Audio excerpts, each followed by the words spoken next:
So I'm going to do a little review of the Buck Nobleman 327 everyday carry knife. It's a pretty good one. Not very tactical, but quite good. So, it's a really super concealable little knife. I have it in my watch pocket here. See the clip there shows you where it is. It's the perfect length for one of these pockets. See, it stops down there. And that gives it a carryability that a tactical knife really doesn't have. I had to check to be sure, and yes, it does fit in a jeans pocket as well, although obviously the clip is visible. And my solution for that is if I go in somewhere that might not like that, I put it in my pocket, right? It's a pretty easy solution. Note this. It has this section here that is more rough than the rest of the knife. The rest of the knife is very smooth. It might be difficult to use in the wet, but this part, of course, is so that you can pick it up just the way I did to take it in my pocket. It won't slip when you pull it out. Let's look at this pizza box here. I brought a couple of other of my cutters. Regular utility knife and a box cutter. Try this box cutter first. See how we do.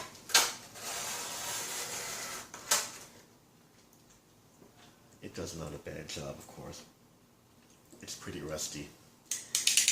And you're replacing blades for these things all the time. And these too. Utility knife.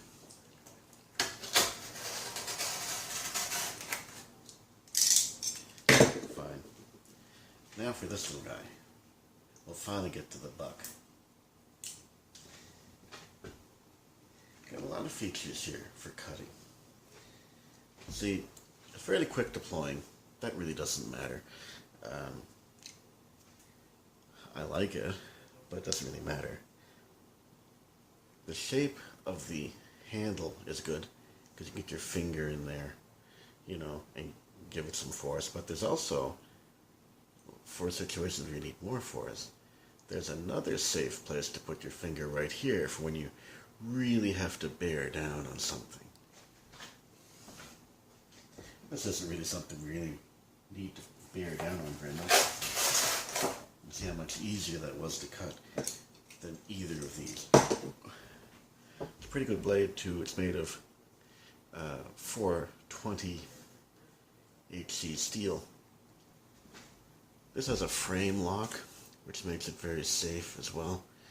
You have to push out the frame lock if you want to close the blade. You're not going to close it just by pushing on it, but you push this frame lock out just a little bit, and then it'll close up just fine.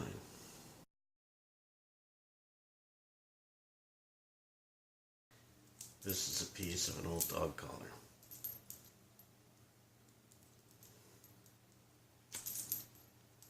Nothing to it.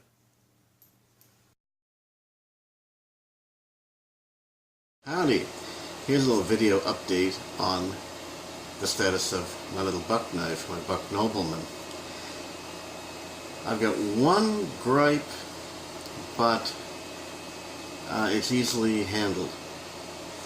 Here, I point out that there's a finger hole there for you to use to bear down on things.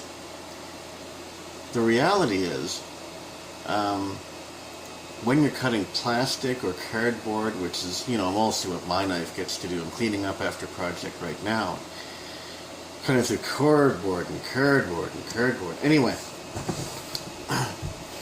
when you're cutting through cardboard,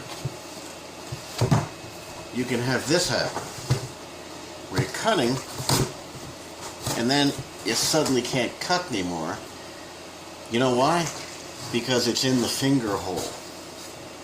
So it's just a good thing to use the finger hole every time you're cutting plastic. And that's all I'm going to say about that. Otherwise, it's really, really worked out well. I would buy another one. As a matter of fact, we did. We got one for Karen. It's not a Nobleman. It's a different one with I forget the model name. It's got the hole here instead of the peg to open it. Anyway, this one has worked out just great. I'd buy another in a flash. Talk to you later.